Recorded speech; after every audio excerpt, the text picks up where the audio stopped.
We are going to get started. This meeting is being recorded and will be available on our YouTube channel. Before we get started today, I just wanted to take a second to acknowledge the tragedy that happened in our community.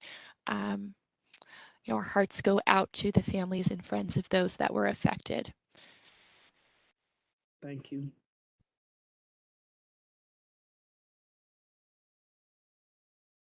Okay. Let me share my screen. Okay.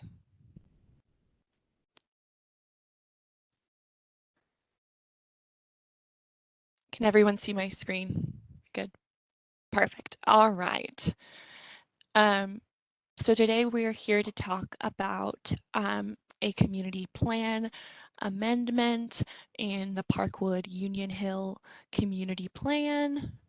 And we will start with introductions. So today with us we have Councilmember Jennifer Gamble. I'm Olivia Rancine, should have introduced myself. I'm with Metro Planning, and I'll be giving the presentation today. I also have Anita McCaig, also with Planning as well. And then we have our applicant, Roy Dale, here with Dale and Associates. So just a little bit about meeting logistics. Everyone's audio has been muted just to kind of help eliminate the sound there. And sorry, is it sharing my notes too? I'm trying to see what my slides. I'm just sharing my notes. Okay. No, I'm not seeing your notes. You're not seeing my notes? Okay. I was about to say that would be very distracting. Okay. Let's try that again. My apologies. Okay. So everyone's audio is muted. And then after we finished with planning's presentation, as well as some brief information from the applicant, Roy Dale, we will then go into Q&A. And during Q&A, you'll be able to raise your hand virtually to be unmuted, and we'll call on you, and that's when you can provide input or questions that you have about today's plan amendment. If you're only joining on the phone, you're in listen only mode. So if you have questions, you can submit them to my email address, which was provided on the flyer, and I'll provide again at the end of the meeting. This meeting will also be recorded, is being recorded, and will be posted on YouTube. Okay. Just some Q&A on raising hands, because WebEx can be deeply confusing. Your screen should look a little bit like this. It might actually have a black background now.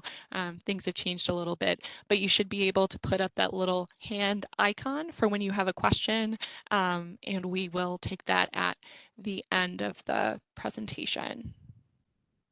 Okay. So the agenda of this meeting, I'm going to describe the purpose of the meeting, provide some background information on community planning in Nashville, talk about policy and zoning and the difference between them, and then introduce the proposed land use policy change. Then the applicant will briefly describe their project, and we will open it for questions and discussion. And there should be plenty of time for that. Okay, so why are we meeting? We are meeting because the development team, Dale and Associates, submitted an application to Metro Planning to change the land use policy and zoning for properties along Old Hickory Boulevard. It's very early in their review process for the applications. And the projected MPC date is April 13th. So the planning department is hosting tonight's meeting in order to explain requested changes and provide an opportunity for community members to ask questions, express concerns, and let us know your thoughts. I know there have been several community meetings about this particular rezoning thus far, and the applicant has done an extensive amount of community engagement. So pardon me if I'm repeating a lot of the stuff that many of you already know. the input that we received tonight will weigh into our recommendation to the Planning Commission, and we'll be listening and making notes. So where exactly are we talking about? So the study area, the area that we're looking at tonight, is about 7 acres, and it's located near I-24's intersection with near kind of the I-24 Old Hickory Boulevard interchange. The site is within about a half-mile of the interchange between OHB and I-24 to the west. Directly west of the site, which is outlined in red, is the Hickory Ridge Apartments off of Hickory Hills Boulevard. This site is north of several businesses, including a gas station, a coach company, sheet metal companies, most importantly, Dunkin' Donuts, a Super 8 motel, and a Mexican restaurant, El Rey Azteca. So that kind of gives you a general idea of where we are. And to the east, it borders two neighborhoods, Quail Trail and Cobblestone Creek. So just so we are acquainted with the area, the access to this change would be off of Hickory Hills Boulevard. And just for a little bit more context, the policy change which is what we're discussing tonight, is just a piece of the rezoning. It's the piece of the rezoning that would allow for a mix of uses, and we're going to talk about that. But the larger rezoning includes 2 properties, while this is just kind of a 7-acre piece of those properties. So just keep that in mind. Okay, some background on what community planning is before we dive into this change. So since the late 80s, we have been using community plans as a means of applying long-range planning. We currently oversee Nashville Next, which is the county-wide long-range plan, which was passed in 2015. Within Nashville Next, we have 14 community plans that are each tailored to the issues and the needs of each community. These community plans, along with other plans, guide where development and preservation should occur in each community. So the area we're discussing tonight is Parkwood Union Hill. A little bit more background here. So in order to implement the vision that's established in these 14 community plans, and specifically within Parkwood Union Hill, we use something called land use policy with the community character manual. So every property in Nashville has a land use policy, which is referred to as a community character policy. So land use policy, community character policy, they're pretty interchangeable. We use a lot of fun niche language here. So I try to, if you have any questions about that, feel free to ask, but I use them interchangeably. So each of these land use policies is defined in a document called the Community Character Manual. And then these policies are the standard by which future zone change requests are measured. Okay. One very important piece of the Parkwood Union Community Plan and land use planning is the transect. So the transect is a tool for categorizing, understanding, and guiding the various development patterns of the county, from the most natural being T1, so open space like Bell's Bend or Beeman Park, areas with no development, to the most intense, which is T6, so think downtown, the most developed part of Nashville. Tonight we will be discussing policies that fall under the T3 suburban transect, which is kind of the bridge between the rural and the urban transect and applies to large swaths of the county. It's just a general way of organizing our county. So why are land use policies important? Why are we here tonight? So the important piece of land use policy is that it guides Planning Commission recommendations to Metro Council for zone change requests. So if you're going in for a zone change request, you want to make sure that your zone change is in alignment with the land use policy provided. And if it's not, typically you would go through this process and amend a community plan. So zone changes requests should be consistent with existing policies, and they have a higher likelihood of approval from the Planning Commission. The current zone change request is not consistent with the existing policy, and therefore that's why we're here tonight discussing a land use policy change. And to change a community plan, to change land use policy, public engagement is required, which is why we're hosting this meeting tonight. I've kind of touched on this already, but to really drill down into it, because it's a difficult distinction, policy versus zoning. Policy, again, is that guidance and vision for an area, and it provides recommended zoning. But zoning is when we really get down to the brass tacks. I call it kind of the genetic code of the city. So that's things like use, density, height, setbacks, parking access, landscaping, signage, the nitty gritty of things, while land use policy is that overall guidance, which guides us to pick appropriate zoning. So just as that distinction. The area in question tonight currently has suburban neighborhood evolving applied, and the requested changes to suburban community center. The current zoning in this area is R10. So again, I wanted to give a little bit more context here within the land use policy. So here is a map of the existing land use policies, and you can see the study area, the area that we're discussing tonight, outlined in red.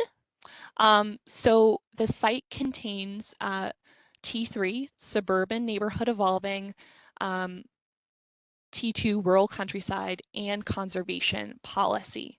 So kind of a niche distinction, an important distinction here is because the site is being accessed through T3 suburban policy, the planning department is considering this a change from within the T3 transect. So from T3 neighborhood evolving to T3 community center. Additionally, there is substantial conservation policy on the site that would remain. I would just like to provide the distinction here that while there's conservation policy on the site, development can still occur, and we review projects to understand if an effort has been made for preservation, and that is something that the applicant has shown through their specific plan, and really minimizing that development footprint while allowing for large preservation areas to help maintain that conservation intent. Okay. And just for the context, again, the rezoning is larger than the policy change. The policy change is just to allow for a mix of uses. We're going to talk about that in just a second, but the rezoning is a larger area. However, most of the development is concentrated to the east due to sensitive environmental features on the west and intent for preservation. So just again, the whole area is the purple, the policy change is the red. Okay, so we're going to talk about the existing policy on the site, which is suburban neighborhood evolving.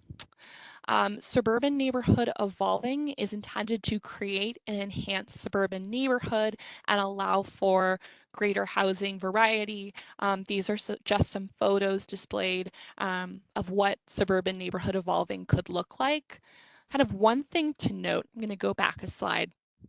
The suburban neighborhood evolving outside of the red on the site is going to remain. So it's just this portion that would change to suburban community center, but the rest of the suburban neighborhood evolving within the rezoning will remain.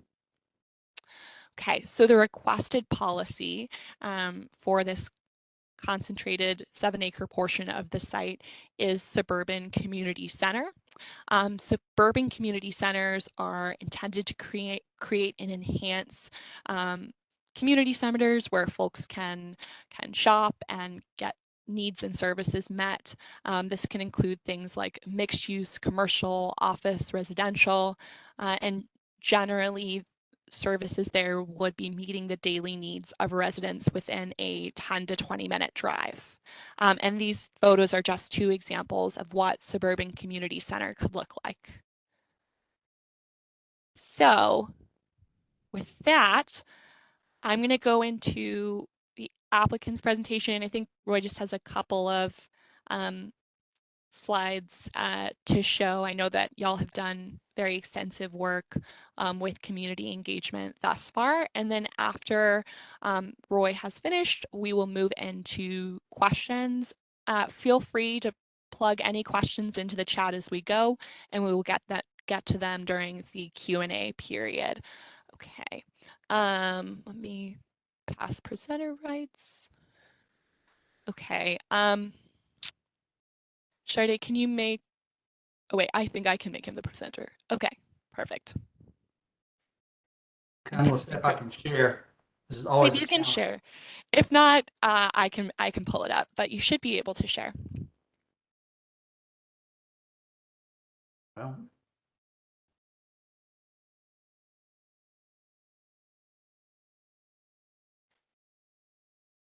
I think we're just seeing your Google Chrome browser. yeah. Okay, try something different. Okay.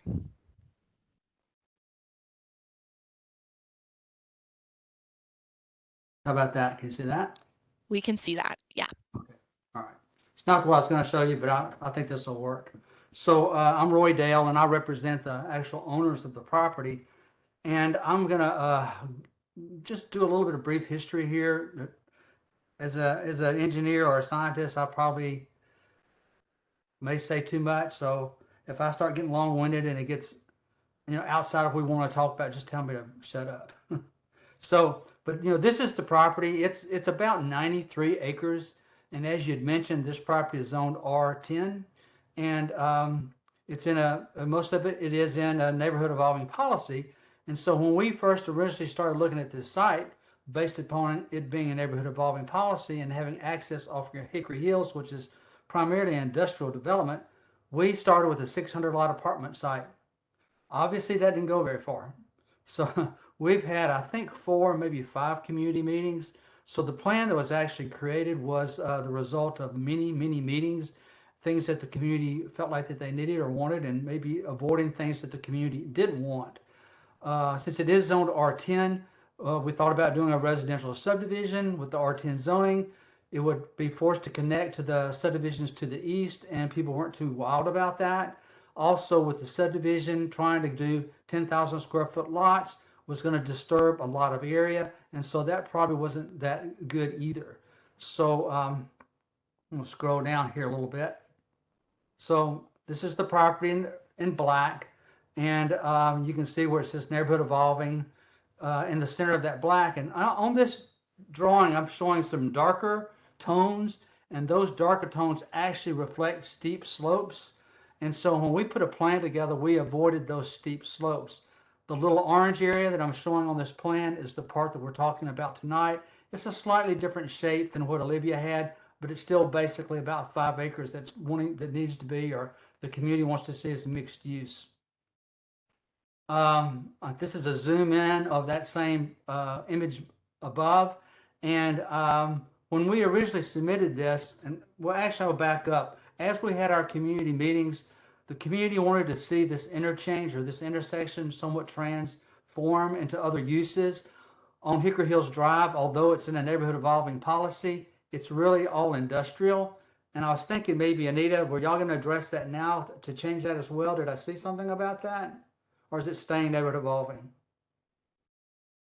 I think right now it was staying, I Okay. think. So at some point, so it's a developed industrial area. It does show neighborhood evolving, but it's industrial.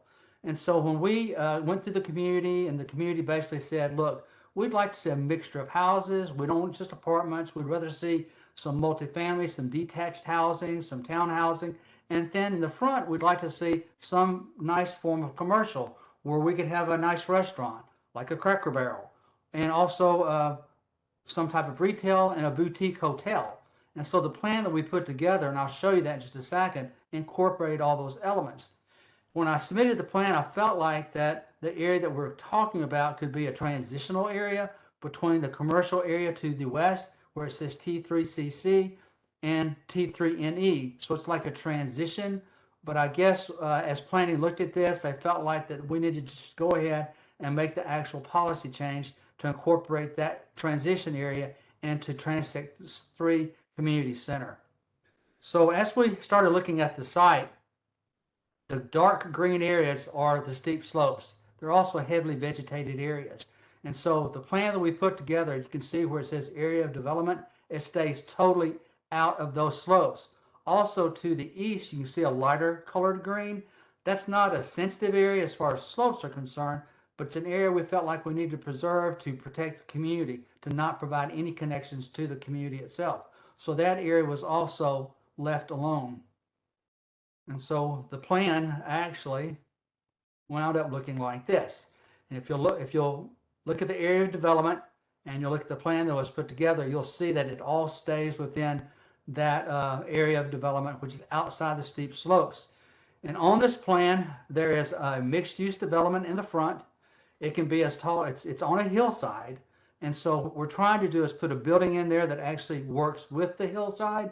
So it would probably appear as maybe 4 stories on the front, but as you go to the back, it can maybe only be 2 stories. It just actually notches up into the hillside.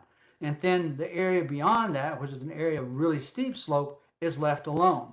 Beyond that, there's a multifamily site, and beyond that, there's townhouses, and you can see there's a single family component, like a cottage style development, as you get closer to the subdivisions to the east. So most particularly, what we're talking about today is the area up front.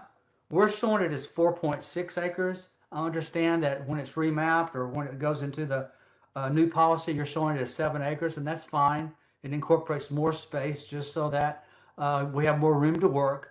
But so this plan that we put together again shows a mixed-use building. It would be retail on the bottom. In the back, below the slope, would be a parking area. So it would be a parking garage sort of under the ground.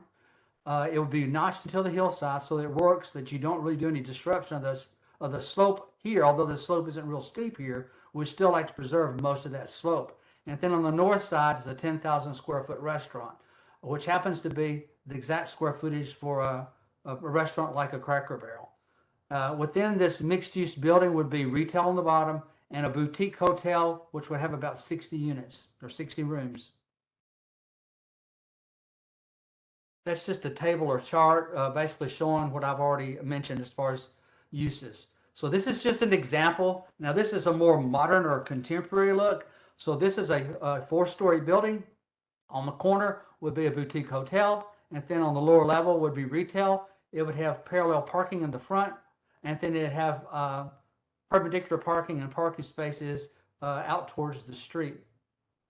And then here's a building that would be less contemporary and more conservative, that would still be a 4-story building. So that's what the buildings would most likely look at as far as the mixed-use building would look similar to this.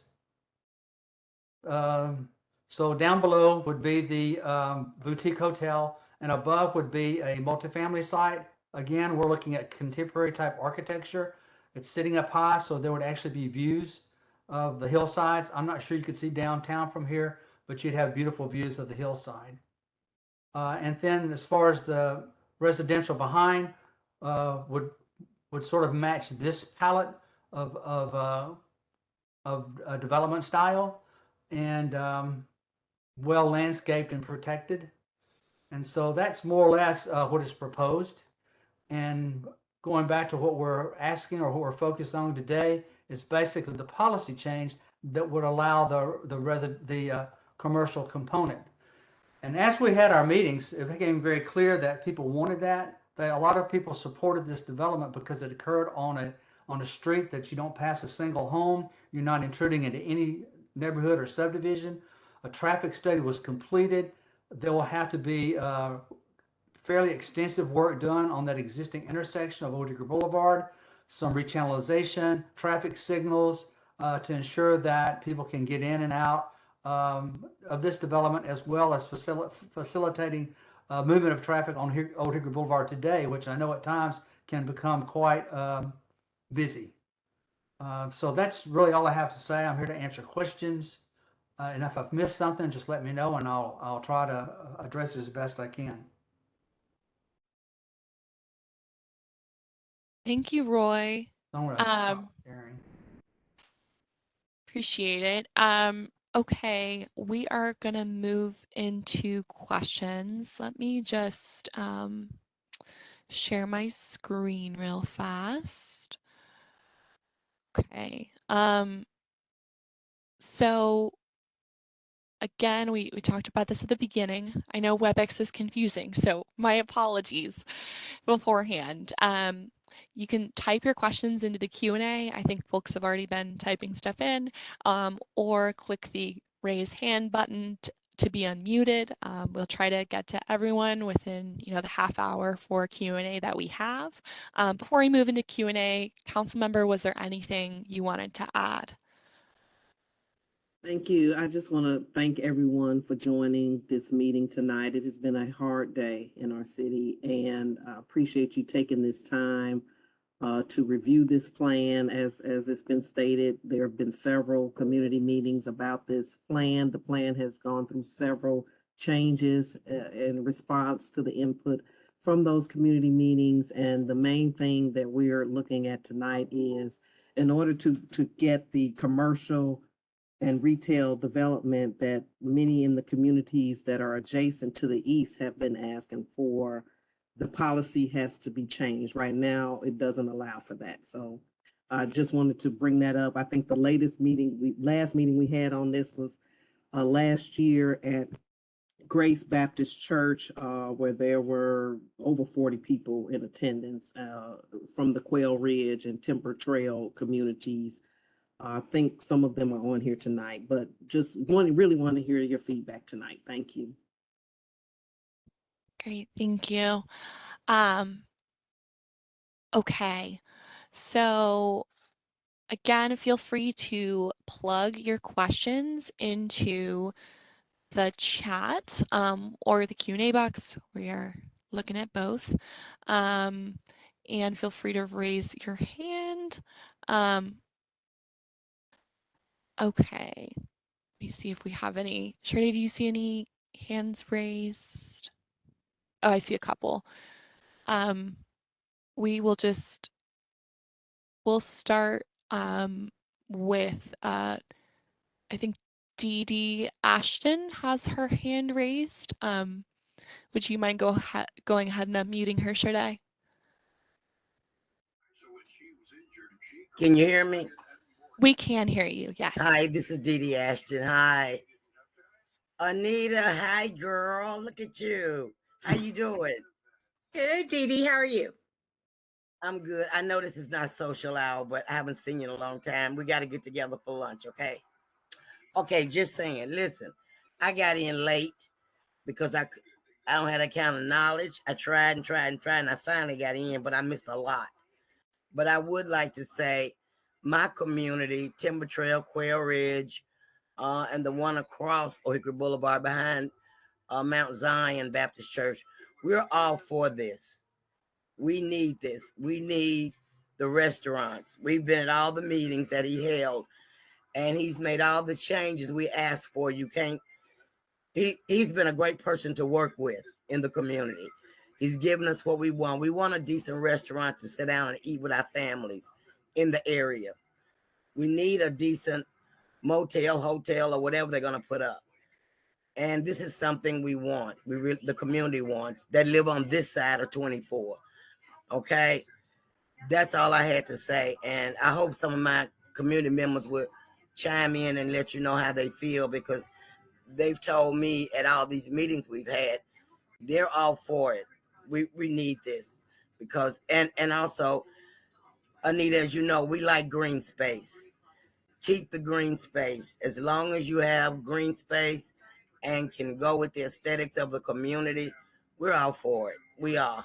We're not against this development at all. That's all I had to say. Thank you.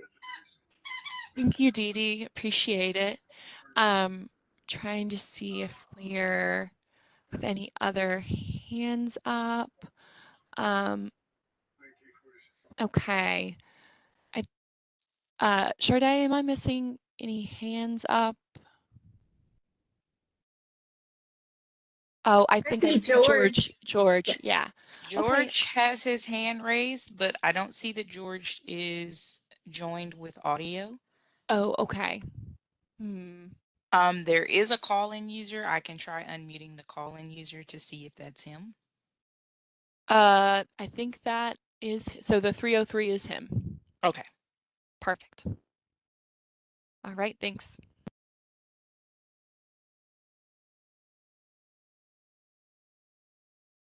Okay, the pleasant robotic voice told me that I'm unmuted. Can you all hear me?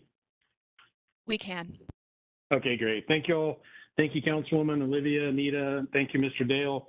A couple of questions. I was on the road for the first part of this call, so I missed some of those slides. But my concern, or among them, the concerns would be the community plan amendment seems to be for a small parcel, the 7 or 14 acres, but then I'm not sure how the plan has been revised where its footprint falls on slopes CO and T2 RCS.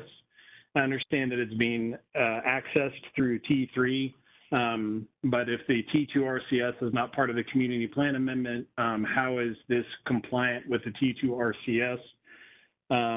And then my other question was, another one of the questions I have is amongst the intensity of the use with the slopes that are up there, it seems a lot of units packed into some areas are going to take some very intense grading. You know, we always have stormwater concerns, especially when it seems kind of this aggressive with such a property that seems, to be honest, so unsuitable for the intensity of the project. I wondered if there had been, if there could be some more engineering or if there had been review of it involving either, like, say, the Army Corps or TDEC. It looks like there are blue streams on here that would be getting disturbed by this project. Just a lot of concerns on that. And then the other things are the usual things that I feel like communities voice regularly and that don't always make it into SPs is that the screening of this. If we're talking about 4-story buildings on these ridges, I'd like to see that heights reduced. I'd like to see the building design form more suitable for the policy of the area that it's going to be a footprint in. The screening increased in addition with the stormwater detention. And I'd like to see a dark sky compliant lighting plan included in the restrictions on the SP. And I look forward to seeing updated plans from this. I know I do have some from Mr. Dale from 2021, from 2022, from 2023. And I'm not sure what is the most recent one. I think I checked Development Tracker not too long ago, and I didn't see that there were updated plans. So I'm assuming that maybe there were updated plans presented this evening. My last question that I can think of right now, and I'm sorry to take up so much time, is that the intersection where this accesses into Aldrich Boulevard through El Reyes Tech and that gas station, there's a lot of ingress and egress. It doesn't seem to be kind of compliantly distanced or safe in that area. So I would hope that that intersection is re-engineered as part of this proposal, adding a couple hundred units up in this valley above it. And I thank you all for your time. I look forward to the answers.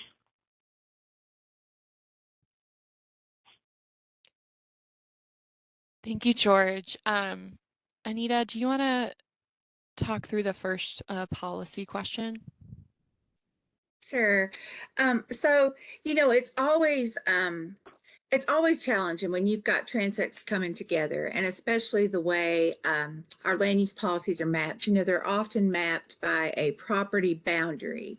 But in the case of T2 rural policies, they are so often they're so often associated with sensitive environmental features, so they're connected. And so in this case, our mapping folks, the people that take our policies and actually translate that into computer mapping, they have a hard time as where to draw those lines. So when Roy first started talking with us about it, we had a lot of discussions internally about how you should look at the maps, because if you just bring up policy, you know, the property may have some rural on it and then it's got some suburban on it and things like that too. So in this case, the call was made that they're accessing the property through suburban. It's adjacent to a suburban area. They're preserving much of the conservation features. Therefore, suburban policies are in play and not trying to change the rural policy, because the rural policy picks back up with where they're preserving north of the conservation and everything, especially on one of the properties. Much of one of the properties is being preserved. And so that was just an interpretation we made. Roy, you want to talk a little bit about some of the sensitive features and ridges and things? Yes, I'm not muted, right? Can you hear me? Yes. Perfect. Yes. So I'm going to just extend what Anita said a little bit. So actually in the part of the property that's T3 neighborhood evolving, the steep slopes are being treated like T2. And so, you know, basically we're protecting the slopes, George, which is the real intent behind that policy, to preserve the slopes and the rural character of that area. So we did have an environmentalist review this site. He did an assessment of the streams, and the plan that's put together does not touch any blue line streams. So those streams, actually the first plan that we had, the environmentalist went and looked at it and says, this isn't a stream. I did a plan. He came back and says, well, yeah, it is. So I had to revise everything, which is fine. So this has gone through many variations, as you said. I think you've seen something I did on this in 2021, perhaps. So as far as the 4-story building, in the back under the neighborhood evolving policy, there are no 4-story buildings. It's just the building in the front, and that building is situated behind a very large hill.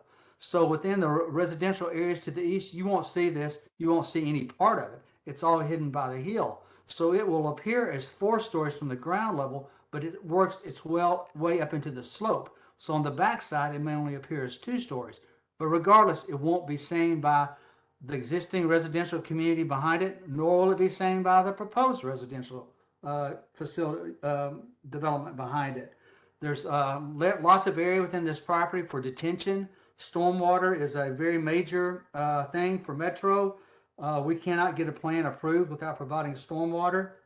And so if there's not enough stormwater indicated on this plan, when it comes in with a final plan, there may be a reduction of density just to get the stormwater in. So stormwater is very important. I think we talked about some dark sky rules on this. And if it's not part of the plan, I think it can be added as an amendment, because I think that's a pretty good thing that we should do. And then there was a traffic study completed on the site, and as George had indicated, the existing intersection at Old Hickory Boulevard is sort of chaotic. It really is. And so it's going to be up to this developer to not only bring this intersection up to date based upon the volume of traffic that he's going to create, it's also going to have to go beyond that and help the existing situation that exists today that's simply chaotic. I think that's everything I wrote down that George said, I believe. Yep. I was gonna say, I have a follow-up to Roy before we move off of the height, the building heights. For the apartments on the slide, it looks like the apartments, multifamily, will be at the top of the ridge. What is the proposed building height for those? That drawing may have shown a 4-story, but it's not. It's limited to 3 stories, just like the R10 zoning. So if you were to do a residential development pretty much anywhere in Nashville, you can do 3 stories. It will not be more than 3 stories.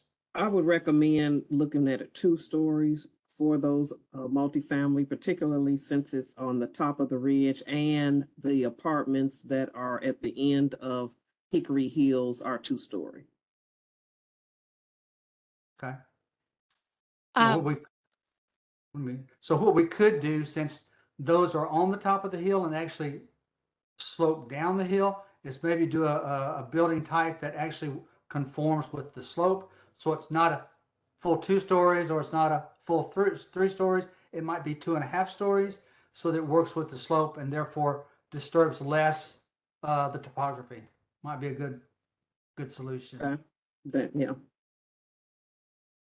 One thing, and then I'm going to get to some more of the questions and comments that George and Angela have plugged into the chat. I'm going to share my screen real fast again.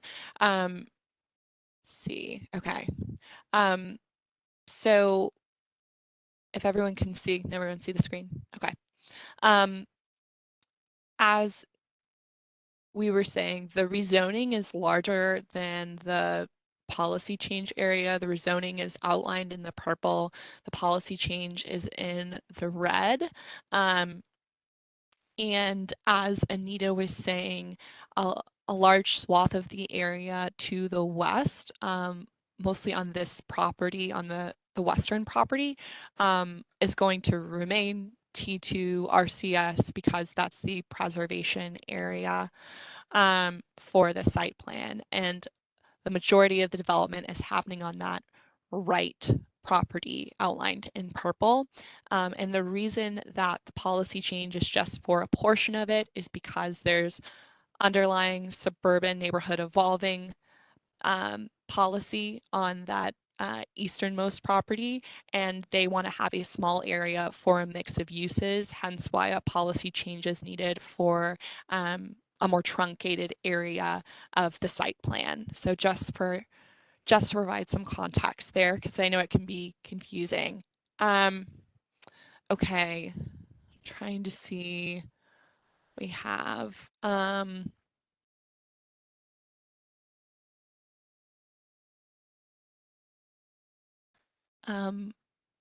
George made a comment in the chat saying he suggests the entire stream should be avoided through the entire parcel, not just a portion. And he also asked, could the community see the height and view line stamped and rendered as part of the SP?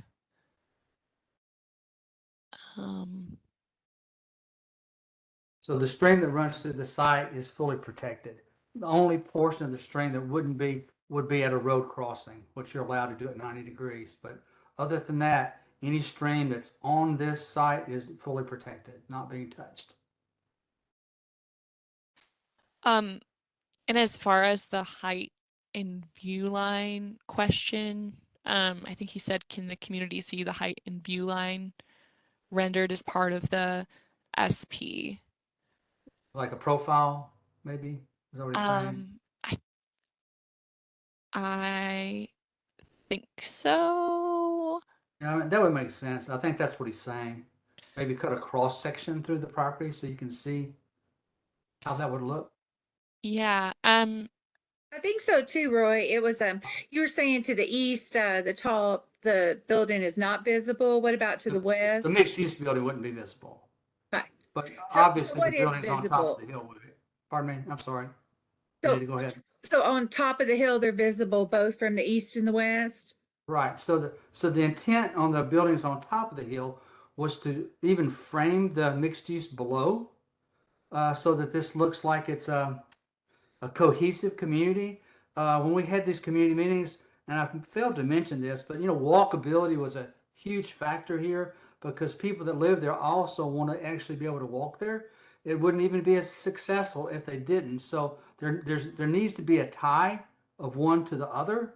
And so to frame it on the top on the commercial side was just as important as framing it on the other side. It's sort of an element that brings it all together.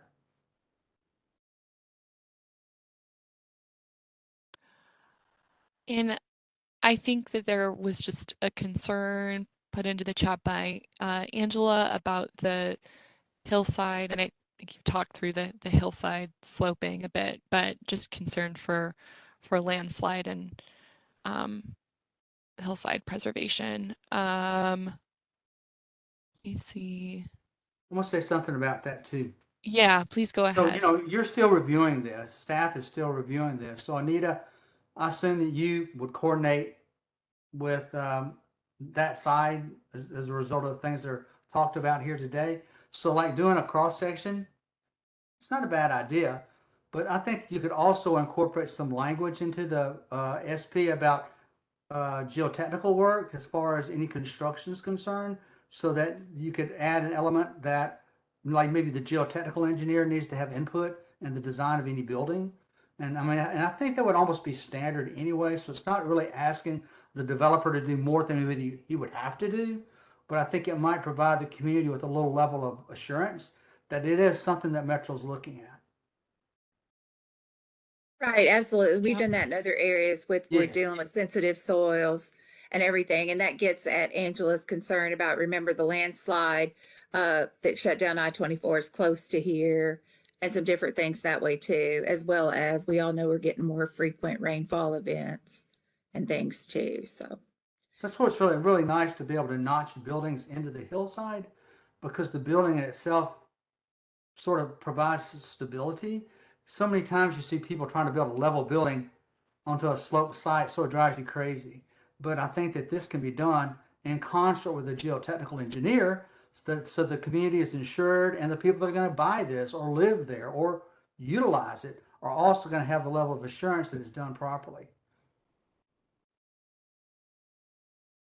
So Roy, we also have a question that there's just some uh, confusion of folks that don't know. There's been several versions of the plan. So is there a way to distinguish what the version is that you showed now? Like, is that, we'll double check and make sure that that version is uploaded to Development Tracker for everybody, so they have the latest version. Yeah, normally when I resubmit to planning, I will continually put revision dates on the drawing. But now this has been sitting at planning. You know, it's taken us a while to get this community meeting oriented, and so it's probably the last plan probably was November or December of last year. But when staff gets back with me after this meeting and I make some other changes, then I will update that plan again, and it will have, you know, a fairly recent date on it. And then y'all will make sure that that plan is updated into your development tracker. I imagine the plan and development tracker should be the current plan. Yeah, I think, yeah, I just checked it. Okay. It Does it have a is- date on it or a revision date or? I was looking Can for you the tell? revision date. Probably under my stamp, Is it under your stamp? Okay. probably. And I'm having trouble. Give me a second. It's okay. I mean, we're gonna revise it again. No, I can get it up. There's just a lot of, Yeah, there's a lot of stuff there. yeah. Let me zoom in real. Are there any more questions about the community plan amendment? Yeah. I think, let's see, Angela is raising her hand. Angela Williams. Sade, would you give her the mic?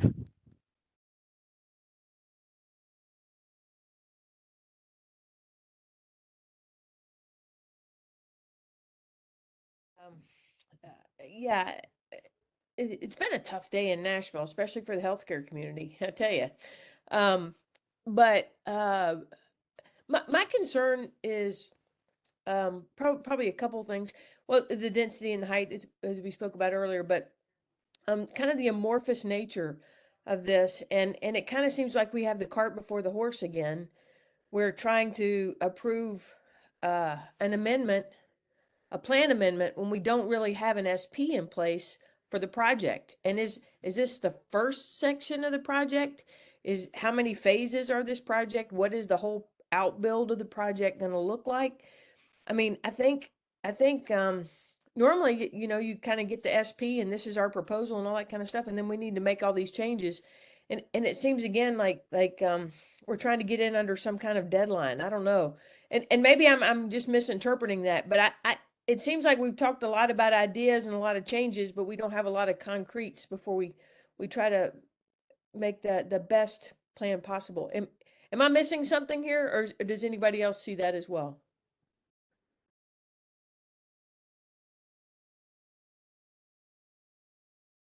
I would just say that the SP is being reviewed by our land development department. We're reviewing the community plan amendment at the same time. Roy is in correspondence with them and providing anything that they request. So I don't find this to be unusual. I will say the plan on development tracker is the most up to date. I know we talked about a couple of adjustments tonight, but I don't think really anything monumental. Yeah, Anita, anything else there? No, when I first started talking to Roy about a potential plan amendment, a couple months back, it was Roy, you had said you'd already had 4 community meetings. So in our minds, that's going about something the right way, going to the community and talking about it first, and then going through the process, the official applications and things. So And honestly, I felt like that, again, this is a community-oriented plan. This is not something that was done overnight. This is something that's probably 2 years in the making. And this plan has had many, many, many changes made to it. So when we originally did this, I felt like that planning could possibly consider this small area to be a transitional area, which I think planning was uncomfortable with that, and that's fine. And so as a result of that, we're going through this policy change. And so you would never go through a zoning before you did the policy change. You would only do it the other way around, or you do it at the same time. So it's not getting the cart before the horse, that's for sure. They're sort of working in concert with each other, and we're working together, and that's what this meeting is about today, continuing to get information, which I know that I appreciate that, because every time you meet, you can always come up with an idea that's beneficial. And we've had 2 today. So 2 things have come out of this meeting with a very few people. I think it's important to note to Angela and maybe to George as well. This actually was mailed out to about 370 houses. I actually got notification of this meeting. And so the community as a whole, I think, is pretty well informed. And so this is something that didn't just fly by the seat of the pants. This has had a lot of community engagement. And as a result of that, I think it's going to be a really good project. I'll only add to that this has been about a 2-year process since we had the very first meeting about this particular project. And as I mentioned, and as Roy mentioned before, it has gone through several changes, first from being a subdivision to what we see today, and that those changes were based on that community feedback. So I don't think this is anything being rushed or that we're putting the cart before the horse. I mean, everything, this entire process has been very transparent. In addition to the meetings, I have had follow-up information in my newsletters about this, in addition to notification about this meeting in my newsletters and the previous meetings in my newsletter. So this has been a very transparent and open and diligent process. Yeah, so I'm just looking for more, seeing if any hands are up. We have about 4 minutes left in this meeting. I think, Olivia? yes. One was in the chat from Lisa about that she was recently on Hickory Hills Boulevard when a heavy flash rain event happened and the road was like a river flowing to OHB. Roy, has anyone or council member, anyone else mentioned flooding in that area? Not to me. Okay. No, I have not gotten any recent calls. Most of the calls I get have to do with the potholes on Old Hickory Boulevard, and we've been working diligently with TDOT on getting the road paved, but I have not received any information about flooding. There has been several stormwater projects recently on Old Hickory Boulevard as well, right off of Marydale Drive, most recently.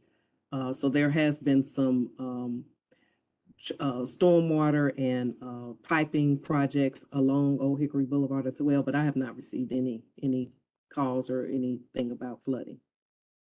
Okay, I think Lisa's hand is actually raised. Shardy, if you would mind just giving her the mic. Hi. Hi, this is Lisa. Can you hear me okay? We can hear you. Thank you. That sounds fine. I think what I was, well, I was just going to speak to that flooding that I saw was there at the intersection, and the cars, kind of like hydroplaning. It was just a really heavy rain event that didn't last that long, but um, perhaps, and then I noticed that the ditches there along Hickory Boulevard were overflowing. The culvert just wasn't able, it just wasn't able to take in and take care of all of that amount of rain in that quick of a period of time. I didn't see any businesses flooded. It was the roads that were really, unsafe, and everyone, of course, and we all know that happens when you're driving and there is a rain event like that where you have to really slow down, and it's like, water skiing through it. But it just seemed to be a pretty huge amount coming down Hickory Hills Boulevard. And I guess because of the slope. And so talking about steep slopes and stuff, I feel like that, if Metro can do something to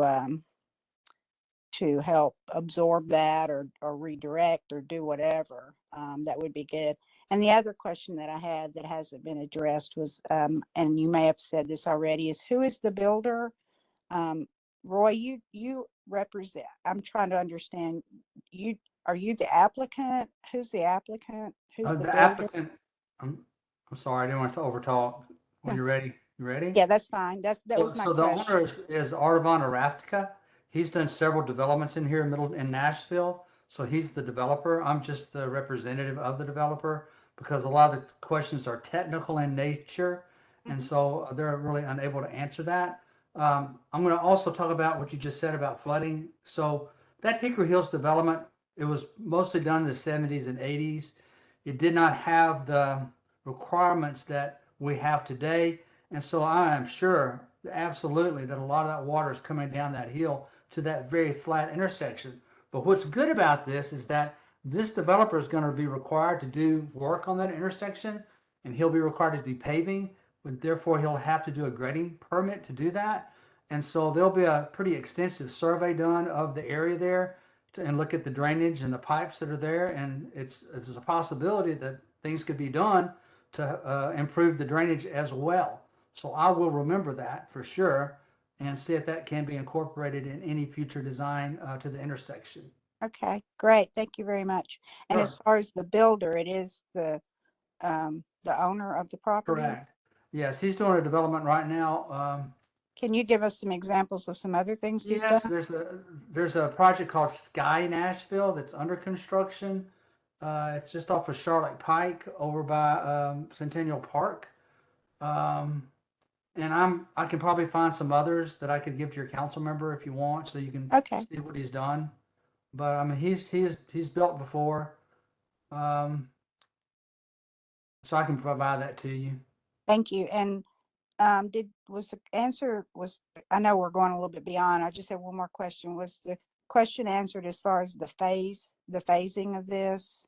Do you have it divided into phases? What will be It built first? obviously would have to take place in phases, and since it is developing from the from Hickory Hills Boulevard, so it would be phased in that manner.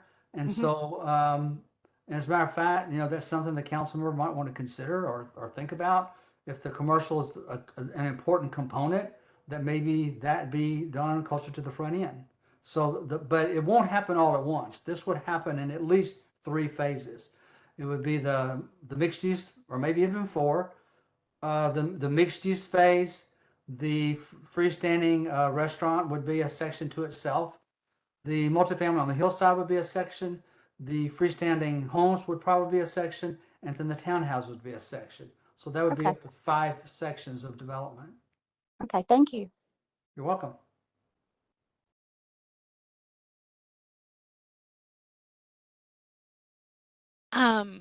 I think George said in the chat, in phasing, can the community-based services arrive first to guarantee they're not abandoned? I think maybe he's referencing the restaurant. Yes. And I So think ask me that question more clear, maybe. Yes, I think that he's saying in the phasing, can we preference things like the restaurant first, which I think you were alluding to Yeah, just a that's what moment I'm ago. saying. I mean, to Yeah. me, and the council member can correct me if I'm wrong, but maybe we should let her say what she thinks is the most important instead of me trying to interpret that. But I Of think the course, committee was the liking, commercial is yeah, what we really need and want, although we do right. need housing too. And I know that we need the market to support the restaurants. So, you know, of course, we prefer to have the restaurants first, but realistically, will we get the caliber of restaurants and things that we want without the some component of the housing? So, one thing that could be done, and we've done this on other projects, is to ensure that before a certain percentage of the housing is done, that a commercial component comes online. That way you don't get all the housing done, and then lo and behold, the commercial comes in later. So there could be a threshold maybe of some sort that says once we reach a certain percentage, you're going to have something here. And I think that's something we can talk to the council member about and staff about to make sure that we have that to the right numbers. That sounds good. And I'll add here that if they were going to just do residential, they could have done that under the existing policy of neighborhood evolving. There's clear intention for these commercial services as going through a community plan amendment process is a really time-consuming and advanced effort on behalf of the applicant. So there is some clear intention here that you might not see in other zonings that don't require a policy change. So just to highlight, this policy change is focused on that commercial area, and that's why we're talking tonight. They could build this under the existing policy without the commercial. So there's some clear intent there. I think Dee Dee has her hand raised, and then we're probably gonna wrap up the meeting. I know it's been a hard day for everyone, and we promised the meeting would be over by 7, and we're at 7:05. So I'm gonna let Dee Dee go ahead and talk, and then we will conclude. I'm gonna pull up my email address and plug it into the chat as well if anyone has additional questions. A quick question. Yes. We didn't receive any notifications about the meeting or about what's going on.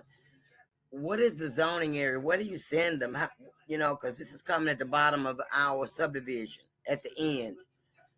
And you didn't receive the planning notice, Dee right, Dee? we didn't receive, Okay. nobody out here received anything. If it wasn't for the council lady, we wouldn't have known about it. So I just like to know, what is your criteria to sending out notices? So we did within 1,300 feet of the plan amendment area. We actually did for the entire site, because if we had just done for that kind of smaller area within the rezoning, it would have actually caught fewer houses. So we did 1,300 feet from the entire proposed rezoning site, and that is our requirement. So yeah. Okay, it's at the end of Quail Ridge Drive, which is our subdivision, and Timber Trail subdivision, which is at the end of Timber Trail. It affects us traffic wise. You follow me? So I don't understand Yeah. why we were not notified. Well, I can pull up our map. I know it hit parts of the neighborhood, but again, if it's not within that 1,300 feet threshold, and it was a rather large mailing, a lot of notices were sent out. So I'm sorry if not all of your neighbors received them, but we tend to abide to a 1,300 foot mailing length, and so if a house falls beyond that, they would not necessarily receive a notification, and that's why we work with the council member to make sure we get the word out. Hey, Olivia, Okay. could you explain how far you do on just a zone change? Because I think she asked that too. The zone change request would be a smaller radius. What would be the radius? Yeah. 800 feet? 800 feet. 1,000. I 1,000. think it's 1,000? 1,000. Okay, so even, so there's some people that might be notified about the policy change that didn't get notified about the zone change, but the council member's doing a great job. I know she has. I've Yes, seen she a lot of the has. input. She's done all that she needs to do and all that Yes. could be expected. So if you missed out on it, I'm sorry. We've done the best we can. Well, again, If it wasn't for our council lady, we wouldn't know jack. Okay. I mean, come on now. Roy, you know, we've had several meetings with you, Uh-huh. and everything we asked you to do, you did. I'm trying. I mean, You're that's doing a sort of great job. my, You what know, I and want to do. I don't want to ever bring a plan to a community that doesn't have something for the community. I It's just a agree. philosophy I have. And Yeah, so, and we appreciate that. You know, and Anita, you know, I work with anybody, and I'm just thankful to the good Lord we got a council person like Jennifer, because if Council Lady Jennifer Gamble wasn't there, we wouldn't know nothing. She goes above and beyond, and will come to your house and talk to you. She's come to mine and other neighbors around here, because we've got about 5, count them, 5 subdivisions coming out here. We're like the last frontier of land. They're trying to saturate us like they did Antioch. That's crazy. It is crazy. I don't know what happened to green space. We got to keep the green space. Really? I think that went out the window because they are saturating us with stuff we got. I'm serious. Look at your map. Hunters Lane got 2 coming. Behind Grace Baptist, that's 1. And we have Roy's mixed use space coming. That's a lot. It's a lot. And you're expecting these 2-lane highways like Hunters Lane and Old Hickory Boulevard and Brick Church Pike. And don't leave out that subdivision down Brick Church Pike. It's at Interstate 24 right now. It's not real. It's not. Come on now. We need Thank some you, Dee Dee. Thank yeah, you, and thank you for your leadership and we need making some sure that your relief. neighbors are informed about these meetings as well. And I look forward to continuing to work with you all, at least through the rest of this year. I don't know what's going to happen with this election. I look forward to continuing to work with you all to make sure that our community serves everybody. You'll be back. We coming out in full force. You'll be back. Get ready. We there. um, well, we're gonna start to wrap up this meeting. Thank you all for attending. I do want to provide just one clarification here to Dee Dee's question. We did a lot of the notices hit the majority of the, I think it's the Cobblestone Creek and the Quail Trail neighborhoods. It didn't hit every house, but a significant number were within that 1,300-foot range. So there was notification within those neighborhoods, besides just Councilmember Gamble doing some excellent outreach. So just to clarify there. Well, thank you all for attending. I'm going to plug my email into the chat. If you have any questions or concerns, feel free to reach out to me. We are tentatively planning on an April 13th planning commission date. And if you received a notice for this evening's event, you'll also receive a notice for the planning commission as well. And that's all I have for you guys. Thank you for joining us. thank you.